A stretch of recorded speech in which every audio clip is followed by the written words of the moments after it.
On the right. First day is Rocky, day one. Rocky, day one. I'm just gonna chill and kind of get to know each other. Mr. Rocky. Mr. Rocky. Day one rockstar. Good job, man. Yeah, everything's connected. I'm just gonna check it. I just have one flexi leash so we can kind of feel him around. We got day-to-day dad training on TV. Phil Jones, the legend. Very interesting discourse in comment sections about play. We're just testing to see like how he acts in a home environment, if he chills out or not.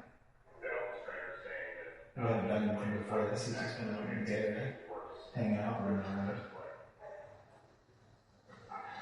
The whole idea is from these sort of like, plan structure people, that when dogs are blowing up people, they're in a higher state of arousal. And when dogs are playing, they're in a higher state of arousal. I'm going to play bad, like that. He has any color on, but I, of course, I'm not going to use it yet.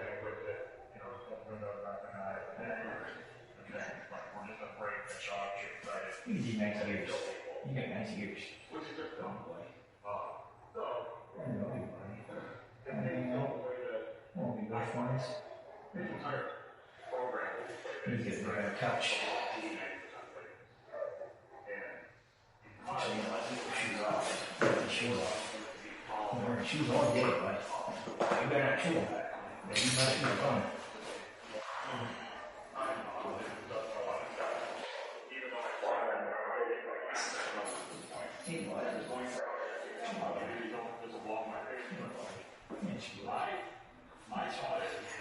We're going to play so hard, we're going so many walks.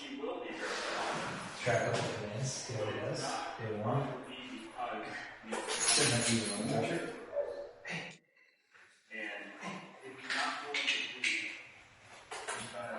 Where's some flat card? Am I using any brown cards? Sit.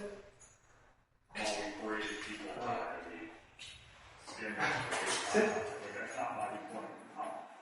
So then we're just teaching release coming here. Okay. Boy. Rocky. Come. Rocky, please. Please.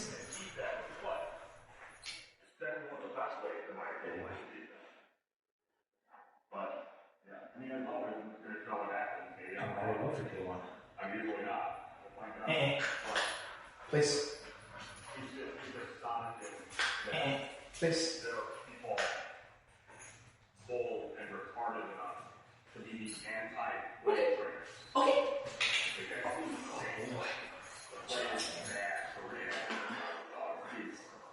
Why? Well, why not? Yeah. Keep an eye out for that. I do think that there are logical, important He's not clear. wrong with play for sure. Because people go wrong with play. But the idea that you can't allow the dog like him to be excited or grow because I'm just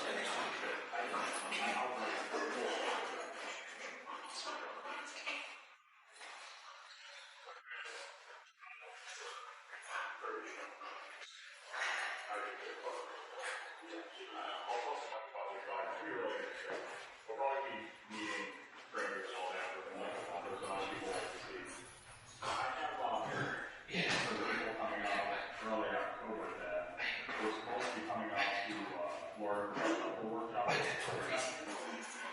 Now the group of them are going to come out and help me with my work and bring some dogs back to work. So it's going to be cool. I can kind of make it out of them if they couldn't make it out of the workshop. So they'll help me over here. So stay tuned.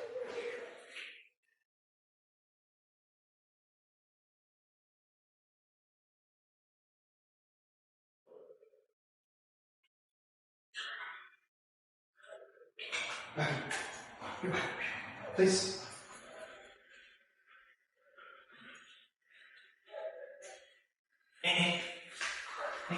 Please. Please. Good. Good. So we're just using really low levels of knee car. Please. Good. Please. Good. Good job. Yeah.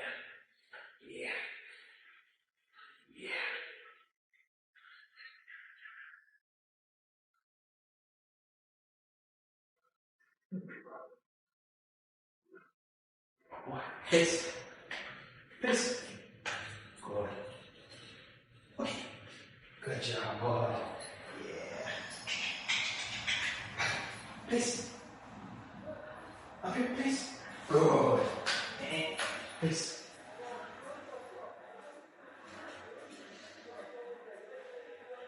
Okay. Good boy. You learn so fast. We're so smart. We're so smart.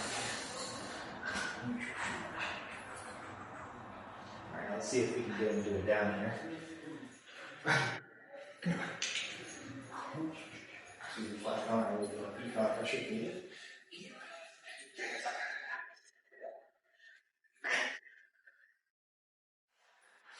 First, should make some noise. Yeah. Good. That's good. We need to rush it. Allow a little bit of time. In between things.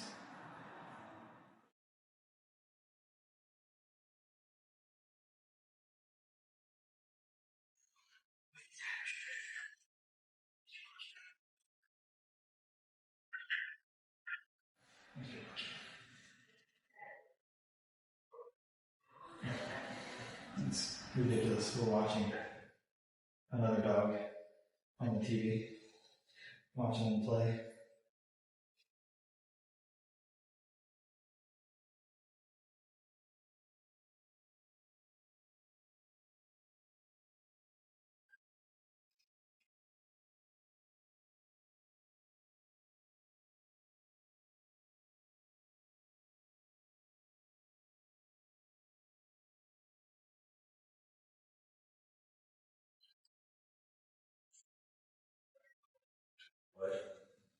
And day 2, you go for a long walk.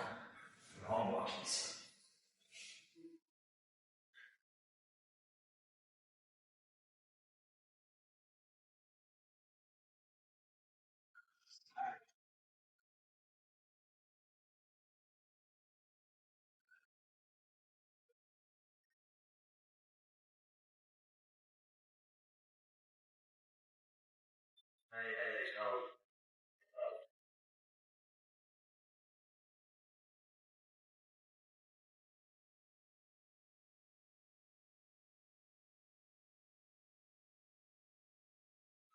Trying to rest, guys.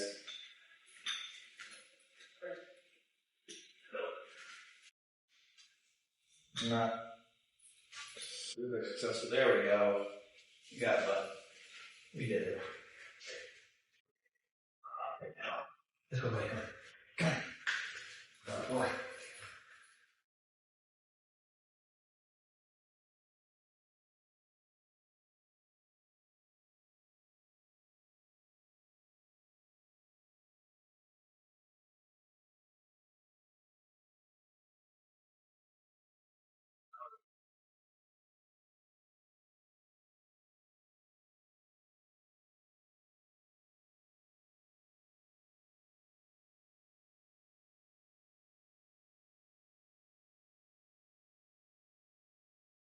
By the time he feels comfortable enough to attack, we'll already be friends.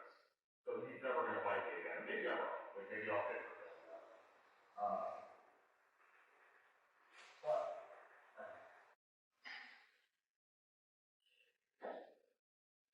Some cat playing this pretty one. Ridiculous. The big blow off one. That sort of like ruined their lives. They were out in their front yard playing ball, and at this point, the owner had some semblance of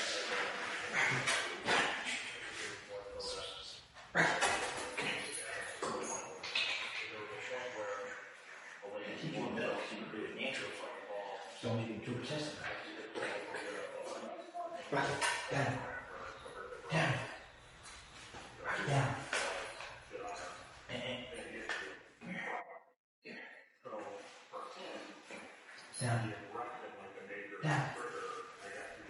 Down. Down. Hey,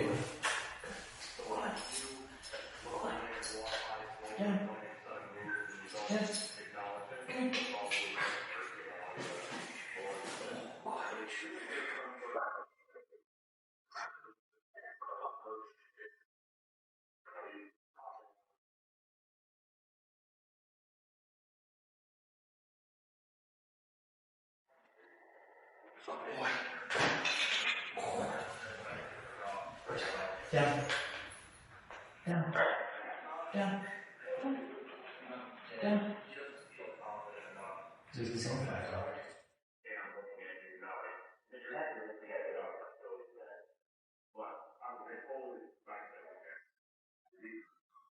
Down.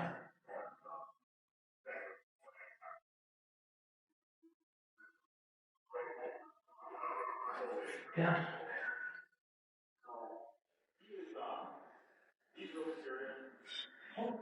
No. Down. Yeah, almost got it. Yeah.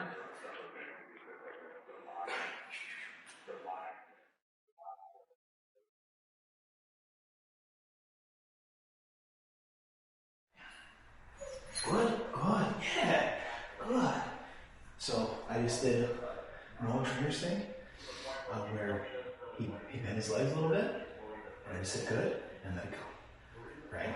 Because if he learns that bending his legs a little bit gets him out of it, come on, good boy.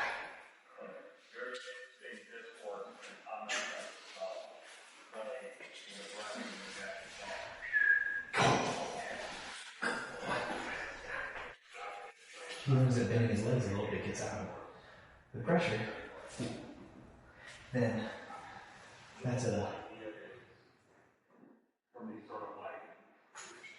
successful approximation, right?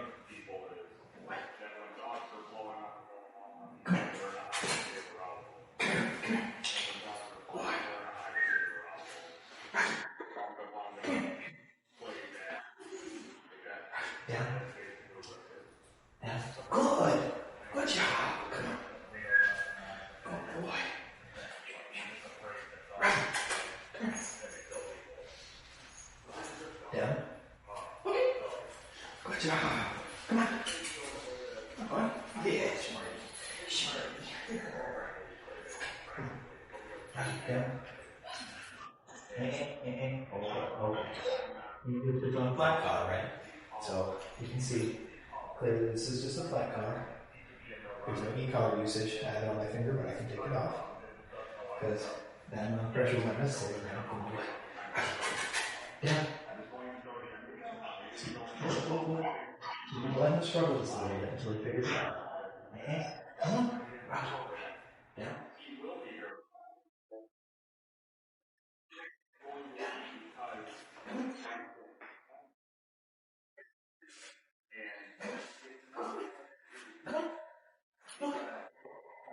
Down here.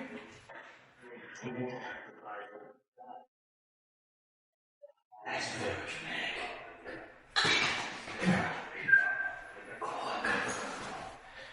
But he's gonna find it. He's gonna try different things. Down. So he's trying stuff. He's trying whining. Come on. Down.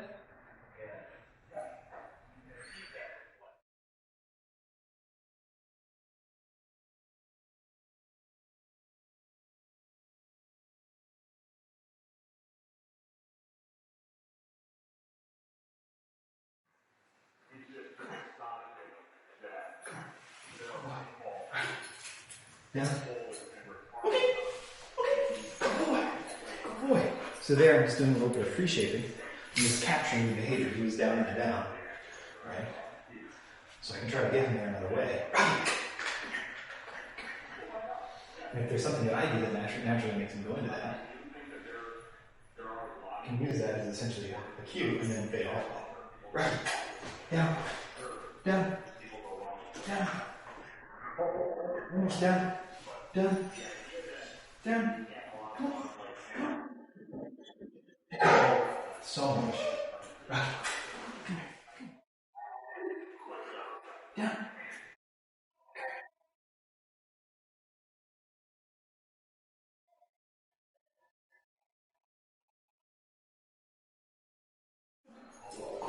Down.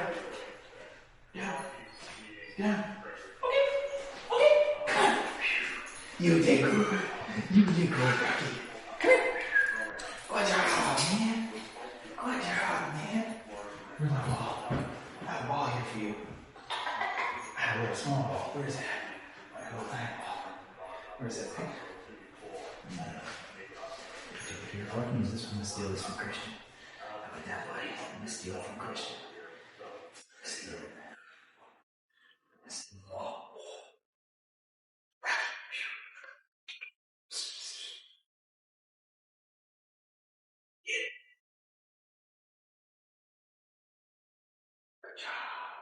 Good job, buddy.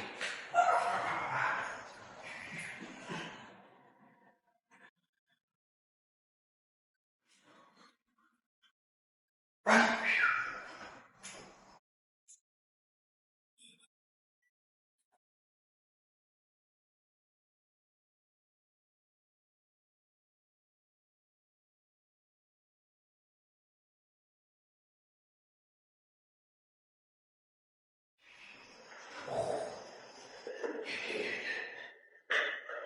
Oh, I fell, dude. We're both gonna fall on this mat.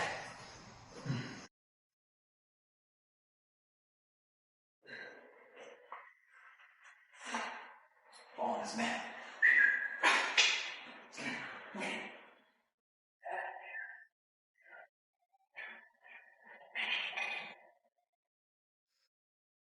Get it. Get it, bud. Yeah. Good job.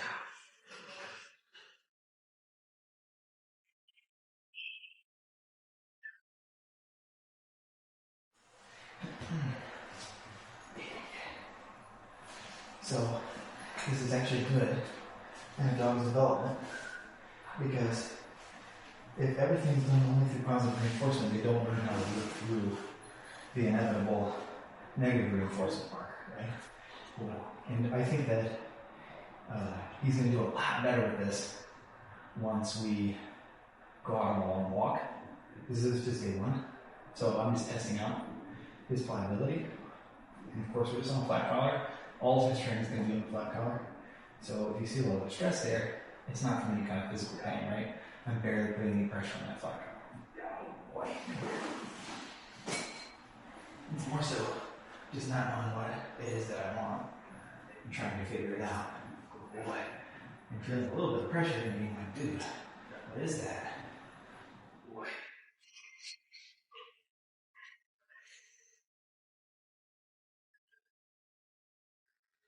Good job, man. I love you, buddy.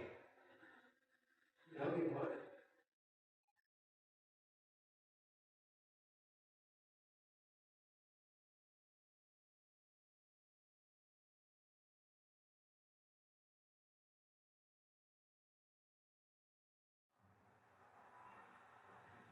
Hanging out watching TV together. You can see he was very vocal when he has a little bit of pressure. But the good thing is that you'll see that won't go away completely within a couple of days. Just one or two walks and it'll be gone entirely. Good boy.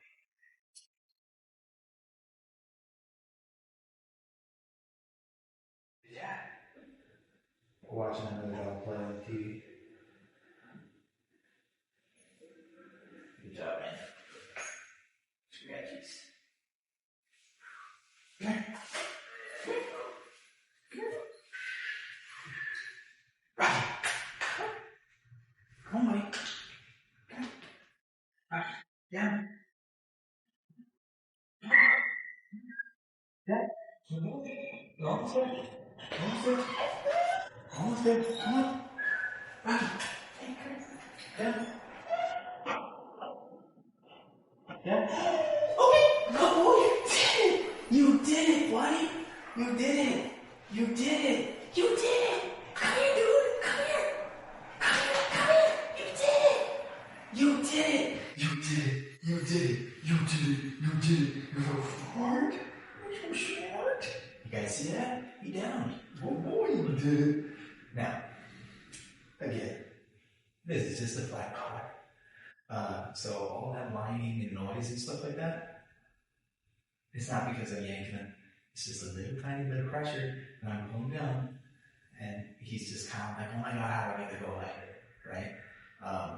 So the good thing is that by doing it this way, he learns to work through negative reinforcement, which is something that he needs to learn, right? Because he's going to have people manipulate his body at the vet office, and at groomers, and all kinds of different places, right? He's going to have people manipulate his body. So it's important that he learns how to manage that kind of thing without freaking out. What was that? Oh, it's a little bug. It's important that he learns how to work through that in a positive way, and it really works his brain, right? Because he has to problem solve. How do I get out of this?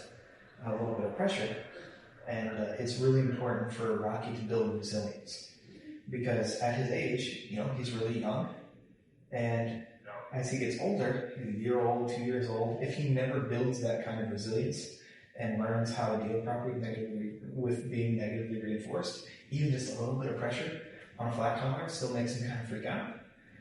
One of two things happens. Thing number one that can happen is you can have a dog that is terrified of any kind of pressure.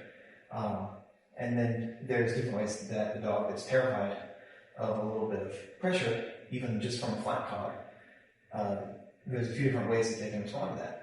One way they can respond to that is by freezing, right? They can freeze up, and that's no good. Because then you have a dog that's really shut down, really scared, really freaked out, and nobody wants that. We want happy dogs. So building resilience is important. I recommend the work of Dr. Melanie Uve, spelled U-T-H-D-E, I believe, Uve. She has a lot of really great work on YouTube, and she also has some courses that are really, really good. Some that are in the Michael Ellis membership. It's a school for dog trainers, and we have that membership. We've had it for several years at this point, and it's really, really stock full of information, and she's got a full several day long, it might even be a week long seminar, trying to remember, it's been a while since I took it, on building resilience in dogs.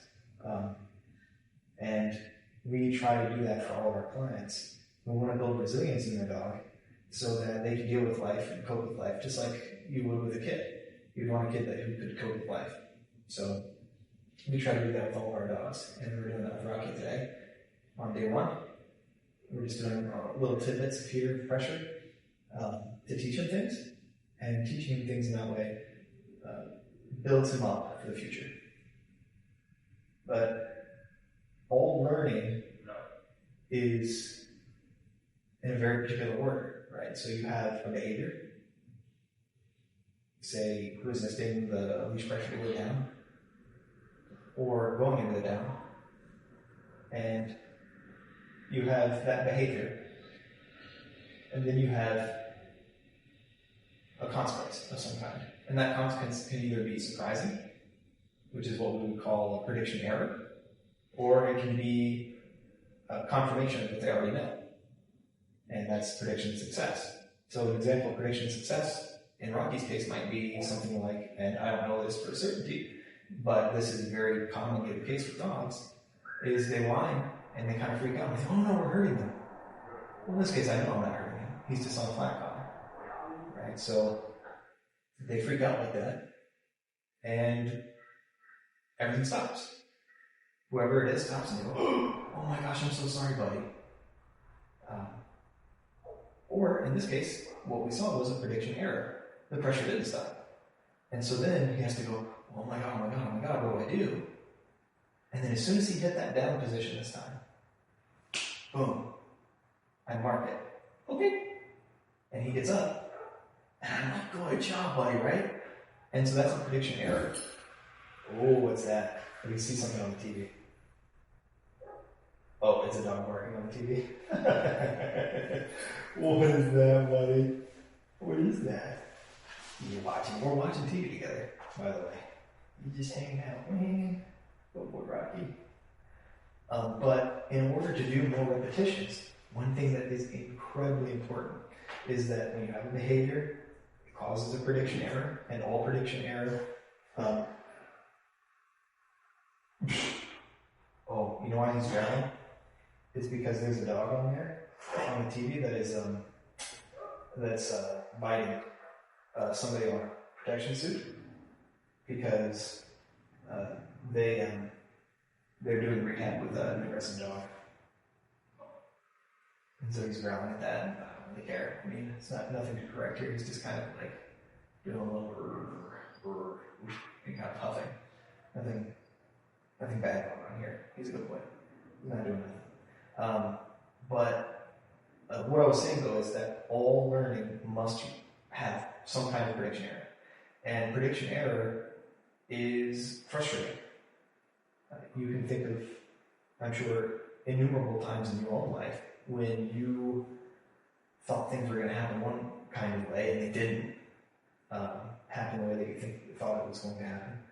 And that was frustrating, and you might have had a lot of situations where you felt under pressure from it, and you were frustrated trying to figure it out, right? So there's a little bit of psychological discomfort.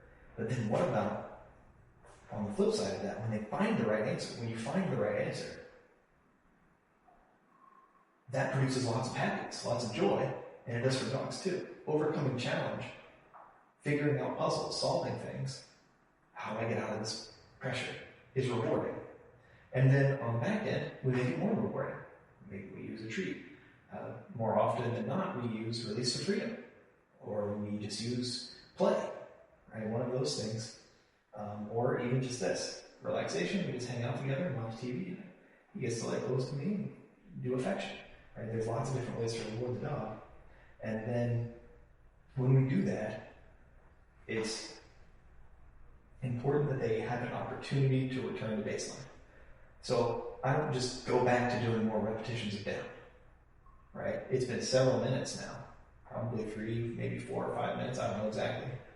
But it's been a while now. And maybe now I can give it another shot, right? But if I don't allow him to return to baseline, the pressure never ends. And so then he learns the wrong thing. He learns that, oh, okay, that never went away. The pressure never went away, even though he did the right thing. So you want to learn the right lesson. So more often than not, people are not failing with their dog in training, and trainers are not failing with their dog in training because they're not doing enough. It's because they're doing way too much. Do less. Do fewer reps. Slow is fast. Do way less. Way less. Please, way less. And then just do stuff. Go on walks. Go outside, man. Go outside. Chill with your dog. Enforce a few boundaries in the house. Do a few repetitions if you feel like it. Go outside on long walks. Go for an hour and a half, 2 hours. Just go on walks, use a little bit of pressure, and then release commands so that they go sniff things. And so you'll see that on day 2 tomorrow, when I have the first opportunity to take him out and really work with him. You'll see lots of sniffing and exploring the environment and doing all kinds of awesome stuff. And you're going to be amazed by how quickly he picks things up. He learns so fast. Dogs can learn so quickly that way, with just a little bit of negative reinforcement, and then okay, right? Which is the release marker, and boom, they get to go release the freedom. And you'll see that as we go along, that marker, okay, said that way, is going to be more and more and more rocky. Oh boy. Good job, man. Alright, so we're going to try another repetition down. He's probably going to struggle a little bit. Come here, buddy. Good boy. Yeah. Yeah. Oh, boy, come here. Yeah. Yeah. Down. Down. Down. Down.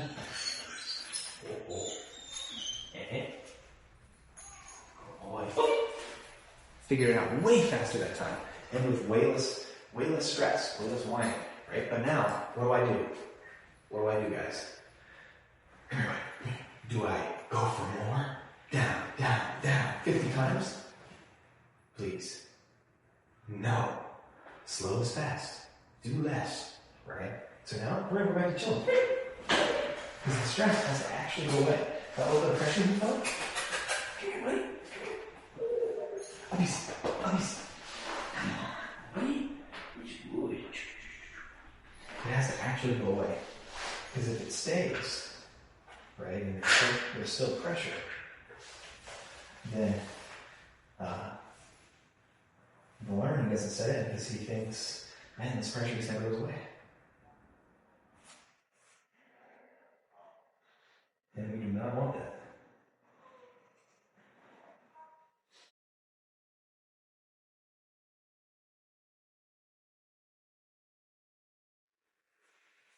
So instead, we just go and hang out. I might even take his leash off. Let me take this leash off. So it's like we're done with that. Now, go away.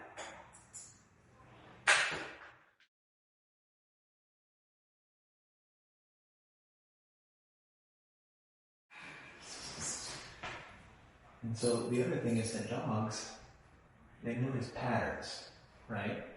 So what could be a pattern that you notice, right? So I want you to pay attention to what you just saw. When I got up out of the chair, what did he do? I'll wait for you to think about it. What did he do when I got up from the chair? He went and sat over there. Now, why did he do that? Probably because he was avoiding pressure, right? He was trying to avoid it, so he was trying an alternative strategy. Because he thought, oh God, he's going to make me down, right? Dogs are really good at predicting their next move. And they notice every pattern that you set. So when you stand up, or when you stop, or when you do this, or when you do that, they notice the patterns, and then they act accordingly.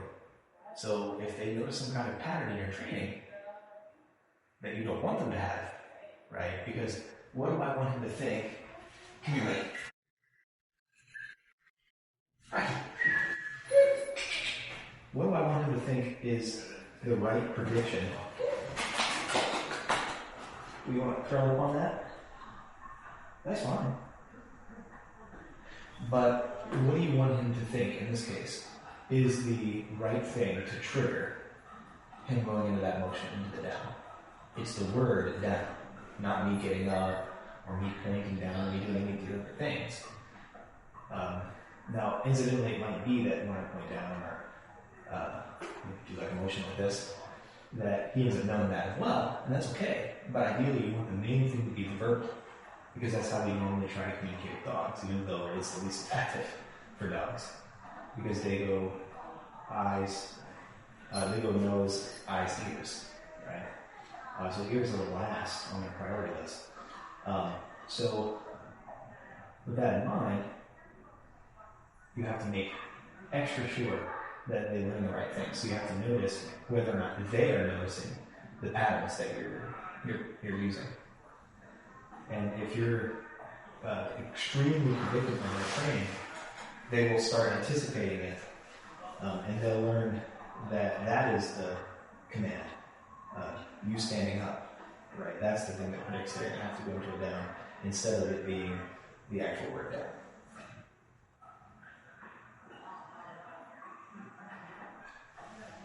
We're going to play so hard, Mom. I think he's sleepy.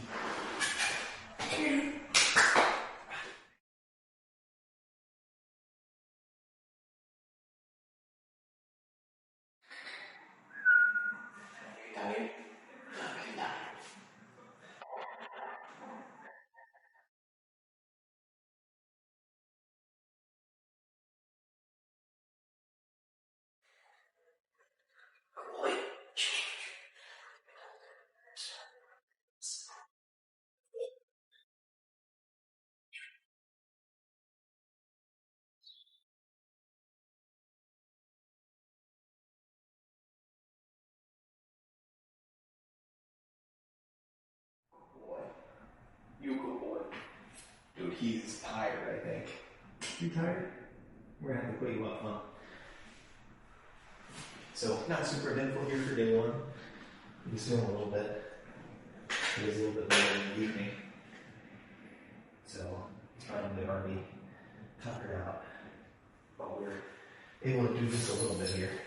A little bit of sit, a little bit of place. His first couple of repetitions down. Good boy. And we're just able to chill and get to know each other.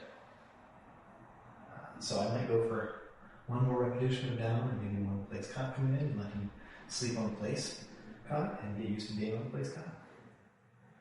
Good boy. Good job. So I am going to go for a third repetition of down in a minute here.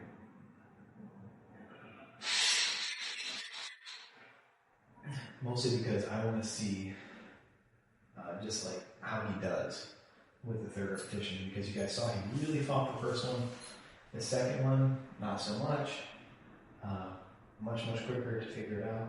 And I am hoping that this third one he'll fight it even less.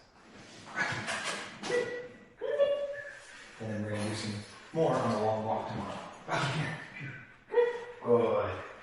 Oh boy. Good job. Good job. Good boy. Okay. Rocky. Down. Down. Hey. Down. Down. Come on. Okay. Down. Hey. All right. Down. Come on.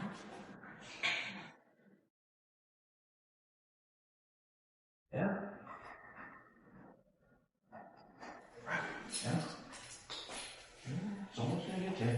You can see he's trying to figure it out. Down. Just doing these little tiny light taps. Down. Down.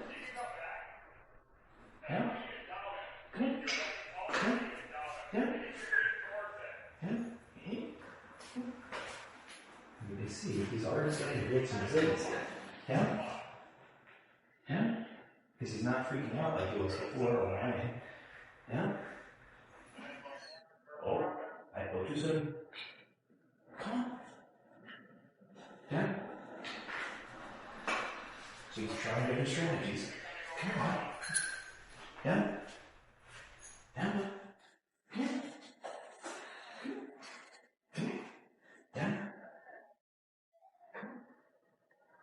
Come on. Down. Down. Almost. Down. Good boy. Oh, you smart dog.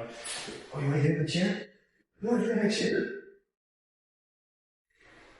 He's a chair dog now. That is it for the balance. He's following my chair.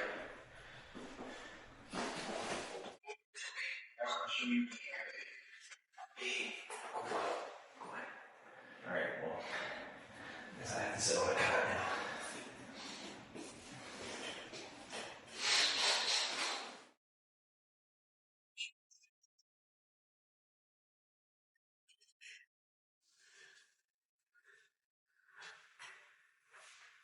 I'm gonna watch TV while he sits on the chair.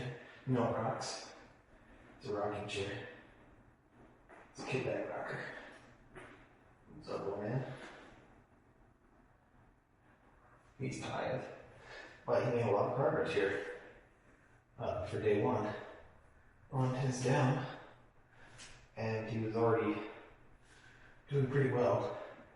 It looks like somebody's practiced sit with him a little bit already, because he did pretty well with that right off the bat. And it's also a lot of times a lot easier thing for dogs to do, because it's a little more straightforward if you do use negative reinforcement. But also, like, if you just kind of invade their space slightly and put your arm up, a lot of times they'll just kind of sit their butt down pretty naturally. Some dogs you have to put more pressure, but other dogs like Rocky, it's like super fast. And he's not afraid of the place cot at all. Some dogs get really jumpy around the place cot and they want to, like, avoid it, but he got right up there, no problem. So, yeah, day one with Rocky. Looking forward to day two. tomorrow we're going to do a long walk together. It's going to be super awesome. Right, bud? Alright. I'm going to put him back in his 10 by 10. He's got a big old 10 by 10 area that he hangs out in. And I'm going to finish the training session for now. Tomorrow we're going to go on a long walk. See if we get some play going.